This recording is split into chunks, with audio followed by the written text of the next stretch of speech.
Good evening, everyone. We'll call the meeting to order. Joy, would you please call the roll?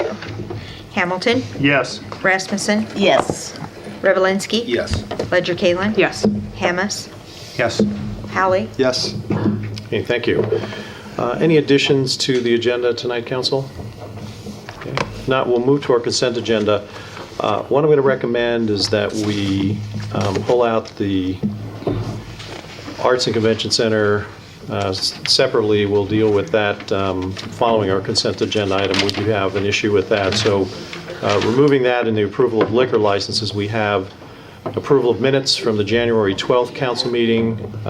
We have approval of minutes from the special meeting on January 19th, approval of a liquor license for Hy-Vee, and approval of claims in the amount of $337,610.94.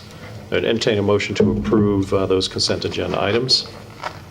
So moved. Moved by Revelinsky, Second. second by Rasmussen. Please call the roll. Revelinsky. Yes. Rasmussen. Yes. Ledger Kalin, Yes. Howie, Yes. Hamas, Yes. Hamilton. Yes. Okay, thank you. Council, we just came from a Ways and Means Committee meeting where we had a brief discussion about this issue, but the Fairfield Arts and Convention Center is up for renewal for liquor license. Rustin's here this evening. Scott Timms, Fire Chief, on inspecting the building, had a concern. Scott, would you brief us on that concern that you have? Going through the building in the expo hall, we've got 3 smoke detectors that are currently not operable. There's a gap between, and Rustin, you can help me if I'm misquoting, there's a gap between the ceiling and the top that's allowing moisture to condensate and get on the electrical components of those smoke detector heads and causing them to go bad. I think you've replaced 12.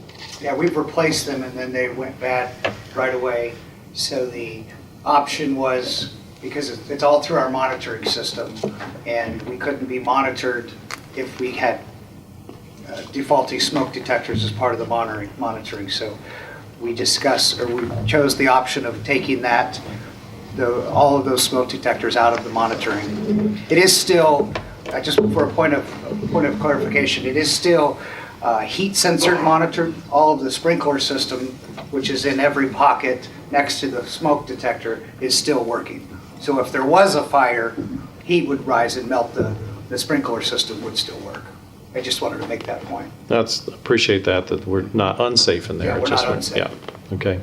My only thing with that is obviously the smoke is going to get up there quicker. It's not going to be as hot. It's going to be your earlier line of defense. You know, the city knowing this, obviously, it's going to be a liability for the city. And we've been working on this for, it'll be going on 2 years in February. And it's to the point where, you know, we just have to get it taken care of. Okay, thank you, Scott Vaughn. Thank you. We had a discussion on Saturday about the building and the city's responsibility. This obviously is something that's quite crucial. Rustin had an estimate of how much to have this done.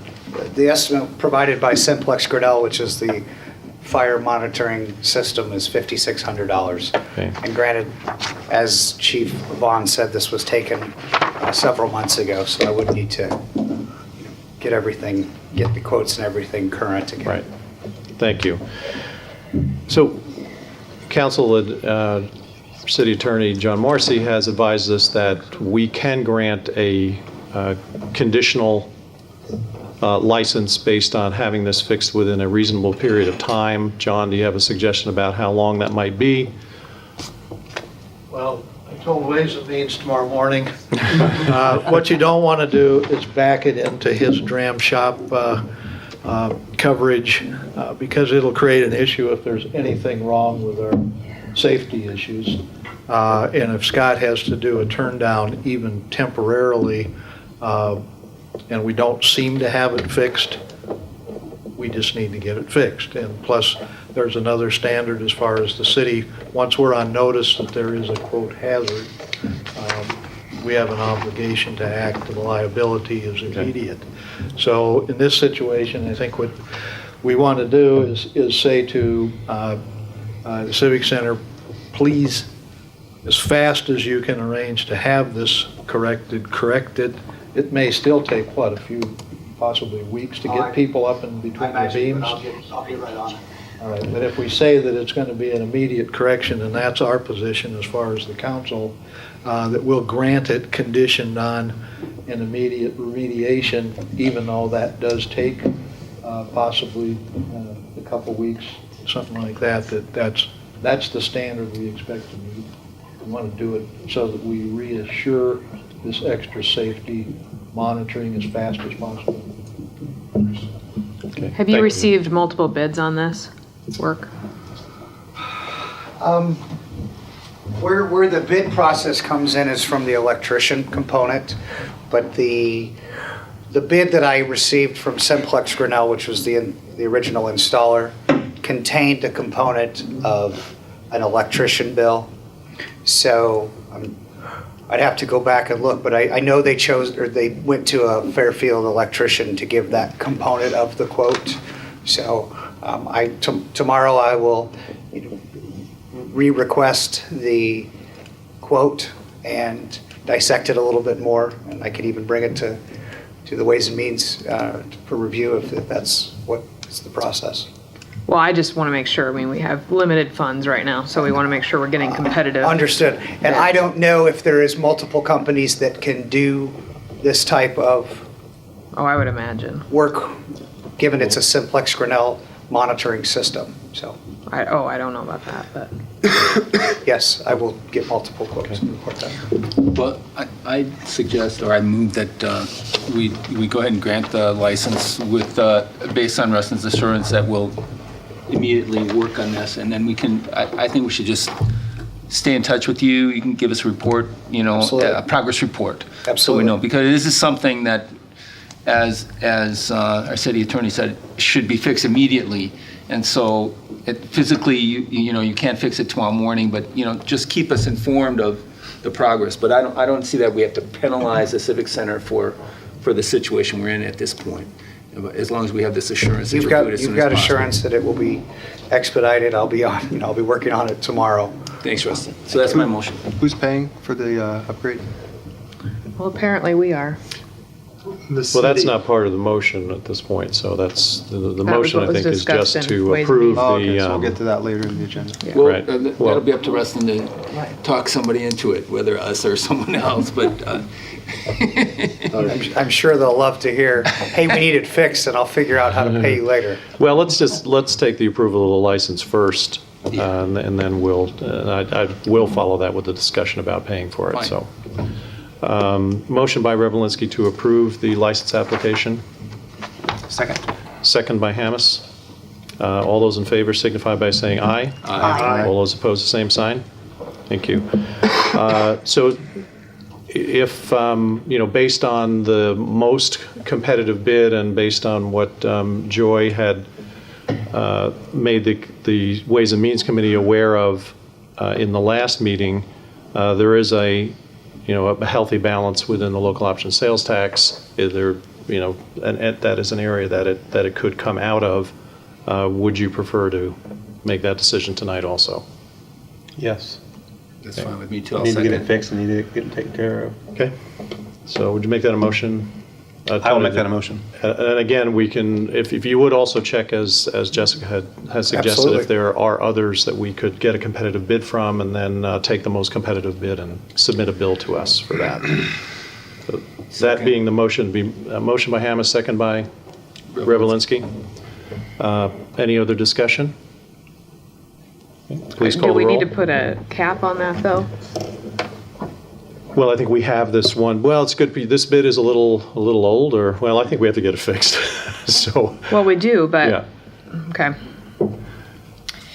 I think if it's, Jess, do you want to suggest? I mean, this is a $5,600 I'm bid happy that's to how work old? with Mr. Harmon to make sure the bid is vetted and everything is. No, I'm just saying, is this bid a year old or is it a? Yes. Okay. I just know how sometimes these things work, and when he's gonna call and he's gonna say, I need this done right now because the council says I need it done right now, and Bid price goes up. I'll do everything I can to minimize that impression. I just don't wanna say we just approve this and then it ends up being 10 grand because he has to Well, why don't we go expedite ahead and it. approve a certain amount, and if it's over, then we can I can come back. come back. But if we approve an over amount, then he's gonna see on Right. public record, well, he already approved 6, I'll try 6 instead of my 56, whatever, you know. Right. So based on the old bid, we'll approve that amount then, 5,600? I think you have to approve a little more than that if it's a year-old bid. Problems, our liability is going to be on us starting right now, probably. So we need to get it fixed. It was as your soon as we motion, get you it fixed, can, so I'd make the motion and put a cap of $7,000 on the repair. I think 6 is plenty, me too. and I think Rustin can work on getting something lower. But what if it's not, and what if we have to come back to the next meeting to get a higher amount? Well, I don't think, he can come to Ways and Means, right? He doesn't need to come to full council, Well, we so. can approve up to, I think it was $500 only. Okay. It's a cap. So it's, You put a cap in. I'm open, I just don't want it to carry on to another meeting or another meeting or another meeting. The lower the better, that we can get it done for. okay, so the motion is to amend the amount, to set a cap, amend the motion to $7,000 cap, but with the best possible price obtained. Understood. John? Continue Assuming with the guy that. doesn't watch F. Packer, but read the paper. I would put it at 6, but I think that's plenty, but. someone else can I- put it I'll amend the motion to $6,000 cap and hope that works. second. Okay. We have an amended motion at 6,000. Please call the roll. Hammes. Yes. Revelinsky. Yes. Hamilton. Yes. Hallie. Yes. Ledger Kalen. Yes. Rasmussen. Yes. Okay, thank you. Next, council, we have a presentation about a local senior housing project in what we refer to as the Broadway building. It's the old Louden factory.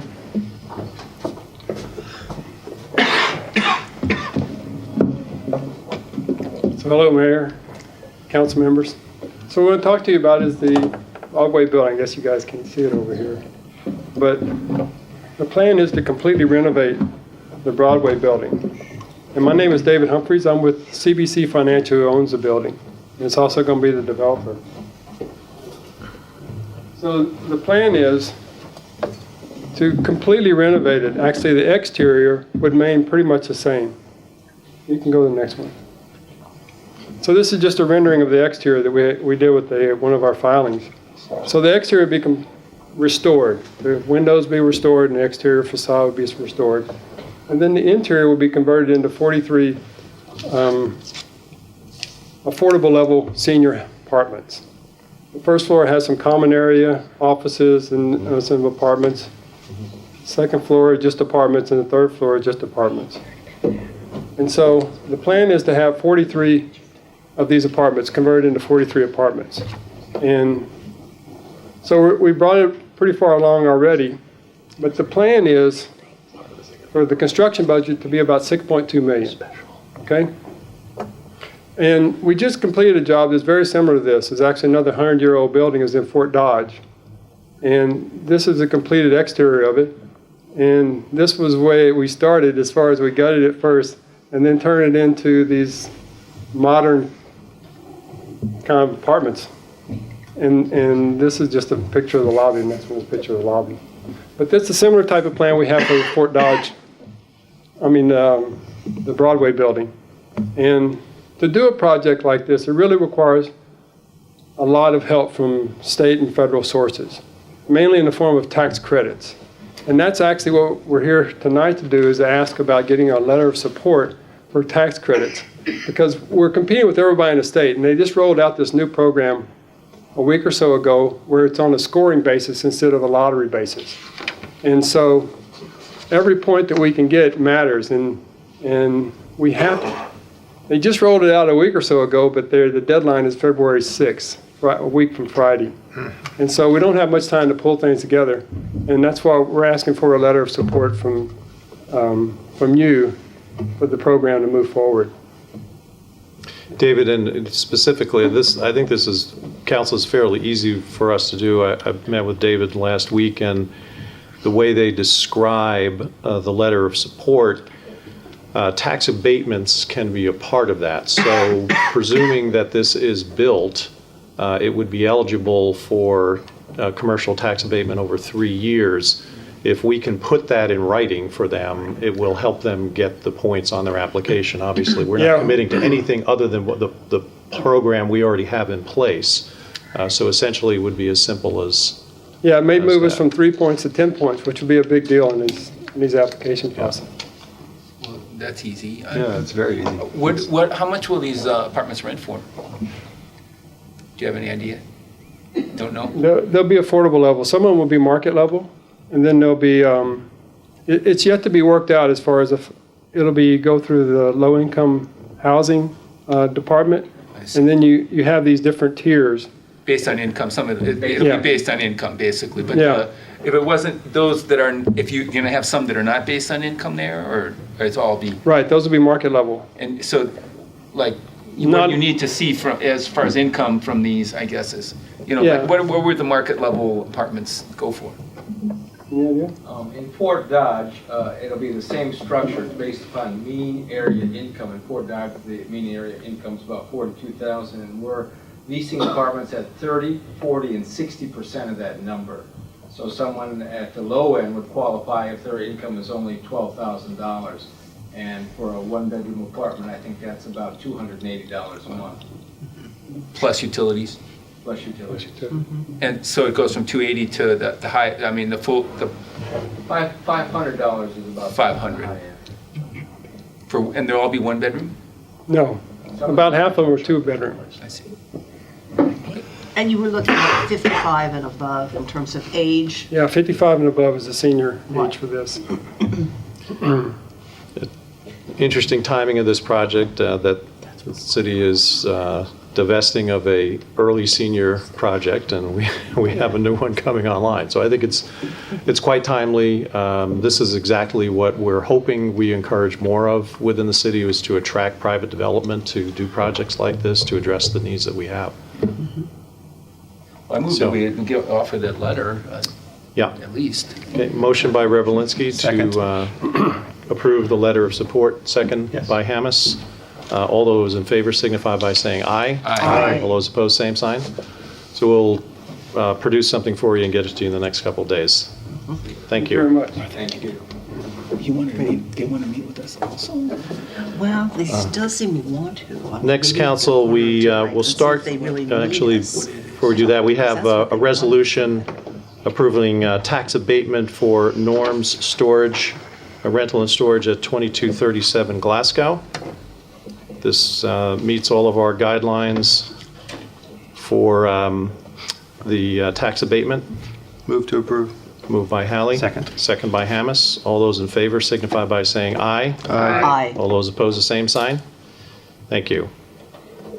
Next, council will be going through several steps here, all related to our borrowing that we had the discussion about a week ago at our special meeting. We will end up with directing the purchase of 3.775 in general obligation notes, but we'll go through each step here.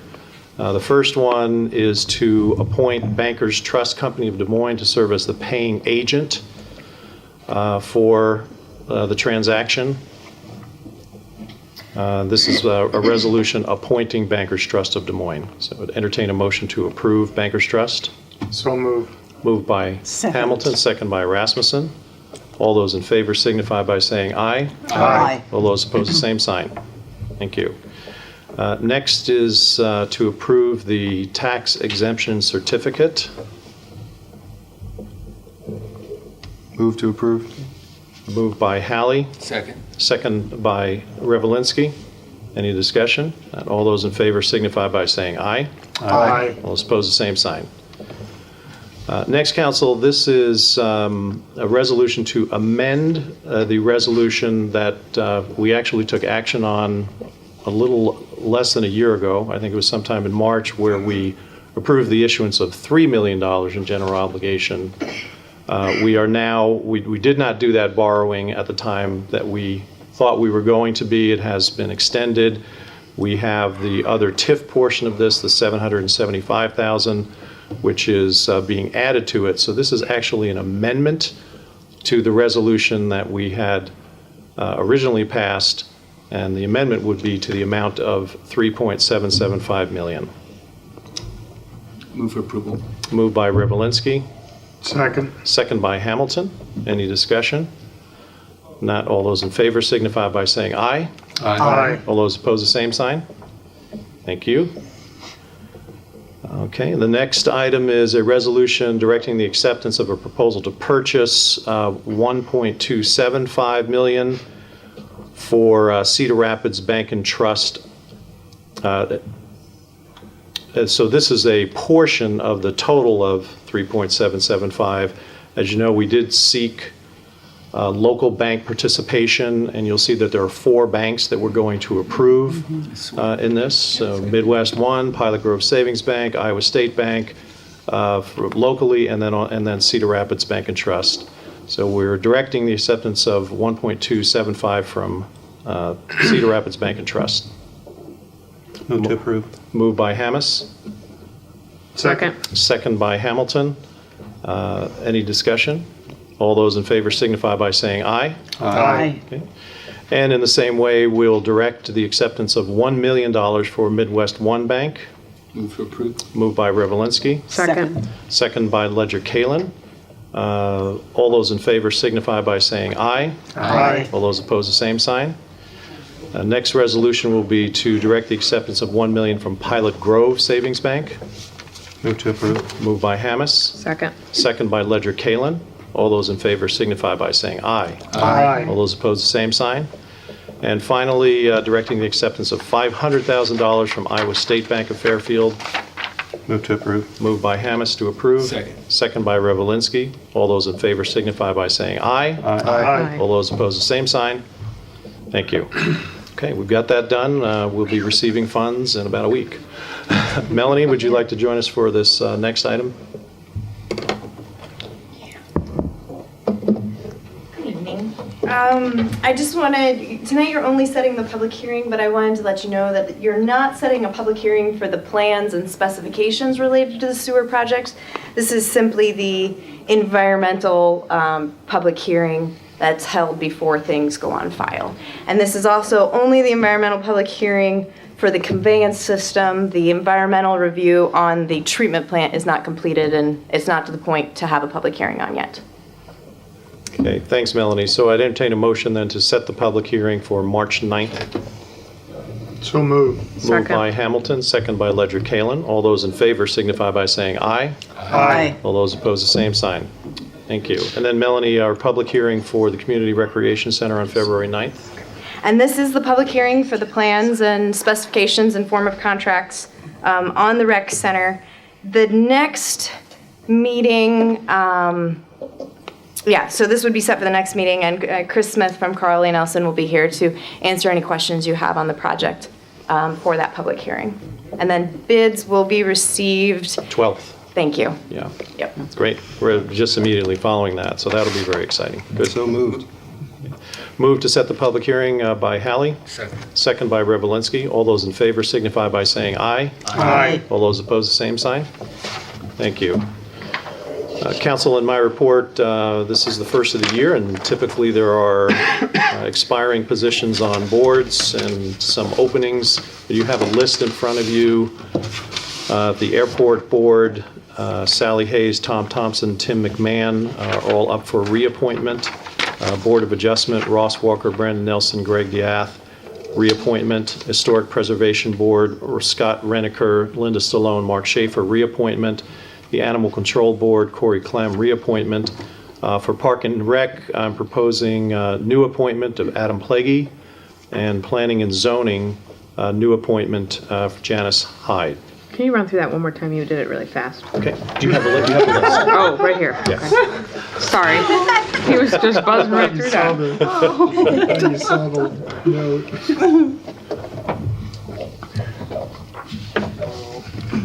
So are there any questions regarding those proposed commission and board members for reappointment and new appointment? You checked with each of them and they. Oh, yeah, no, those are all, yes, Right, absolutely. Those are a lot of phone calls. I would move to accept the board appointments made by the mayor. Okay, I would second it. okay, thank you. Moved by Hamilton, second by Rasmussen. Any other discussion?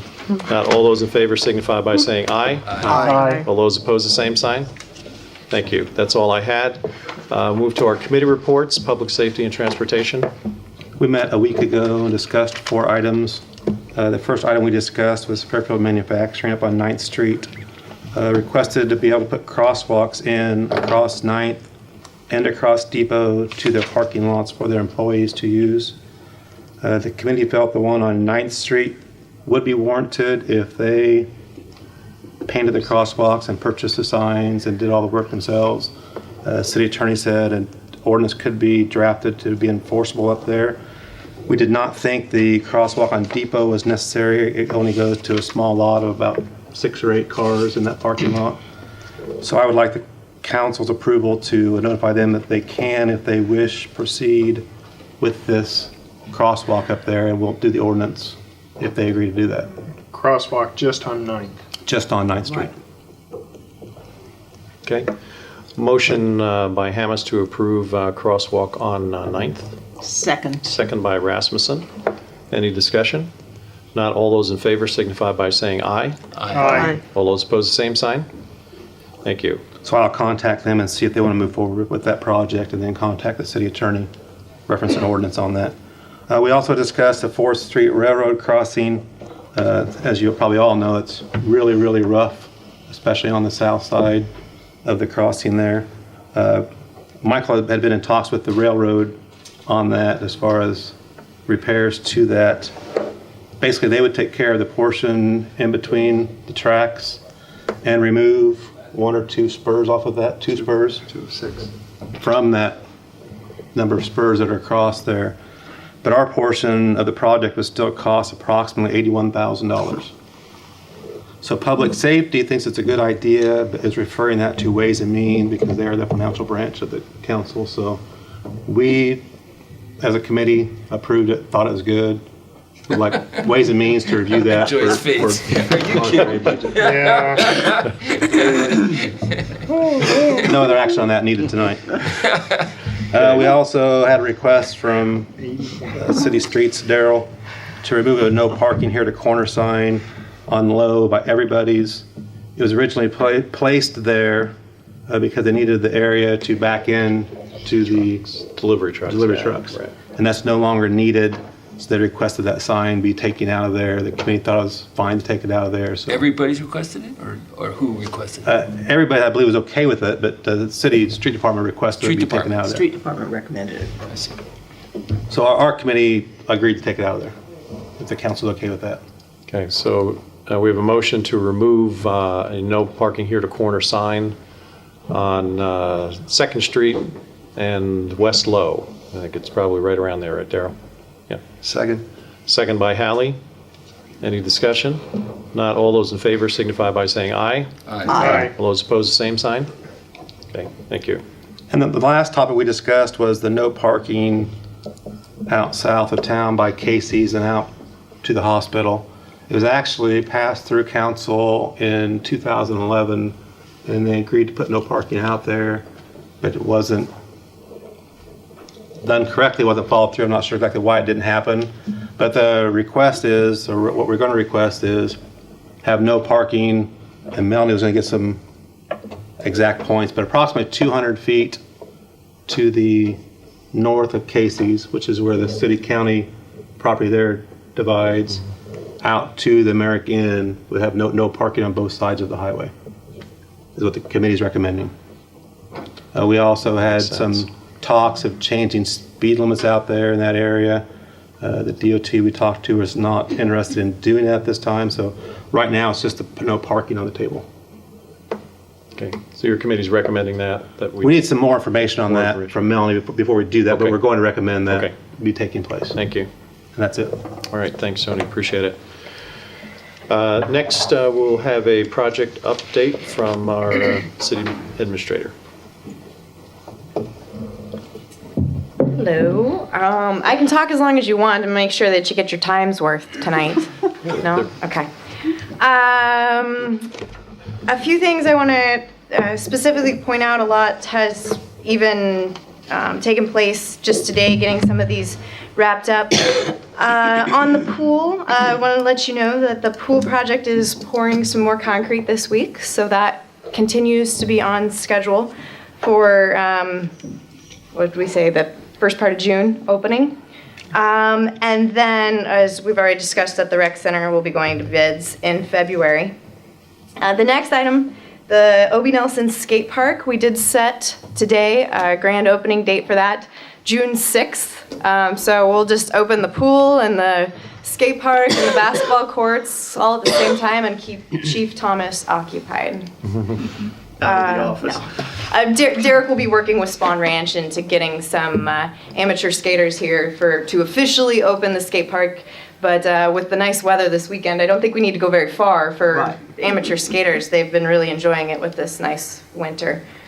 Then there's several items that are delayed until real spring gets here and construction can start. The downtown facade, I did speak with Curtis Architecture today, and it looks like he'll be ready to review the designs with the committee and the property owners in February, so it'll be one of the many meetings we'll add to Mike's first week, getting that kicked off. Then